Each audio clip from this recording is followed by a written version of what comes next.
U.S. Democratic Senator Raphael Warnock's re-election victory in Georgia means Senate Democrats will enjoy an outright, if razor-thin, majority in the chamber. A win celebrated by Majority Leader Chuck Schumer at a news conference Wednesday. All right. Good morning, everybody. And it is a good morning. It's a great morning. A great morning. The outcome seals Democratic control of the chamber, giving them 51 members in the 100-seat Senate. 51, a slim majority. That is great. A slim majority, but one giving Democrats more leeway to craft legislation, to speed judicial and executive appointments, and full control of key committees with subpoena power. And the victory also underscores a signal emanating from the midterms that sticking by a certain former president may be the wrong path if Republicans hope to return to power. God bless you. Keep the faith and keep looking up.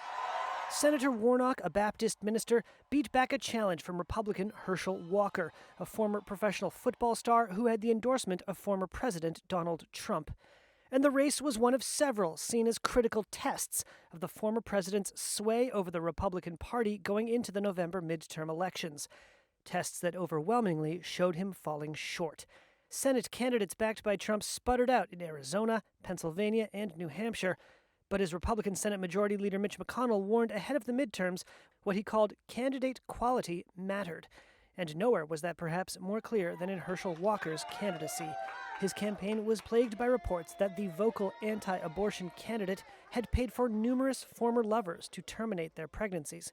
He denied those allegations. Right now, I'll put my character against Raphael Warnock any day. Walker also fended off criticism that the family values candidate had fathered several children with different women, and on the campaign trail seemed prone to bizarre gaffes, like the time he weighed in on vampires versus werewolves. A werewolf can kill a vampire. Did you know that? I never knew that, so I didn't want to be a vampire anymore. I want to be a werewolf. You cannot trust Herschel Walker to tell the truth about the basic facts of his life.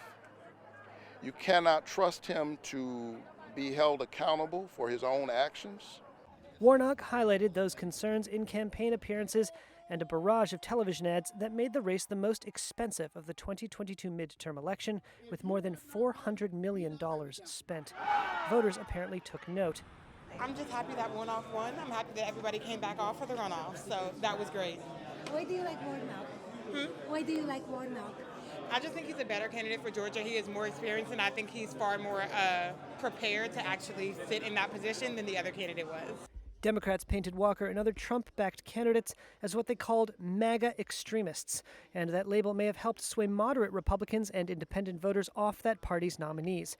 And the results in Georgia do little to bolster Trump in the weeks since he's declared himself once again a candidate for the White House. Many of the voters in the middle came over to us because they were worried what the Republican Party under MAGA control would do for democracy. Republicans will, however, command a thin majority in the next House of Representatives, setting the stage for at least 2 years of divided American government.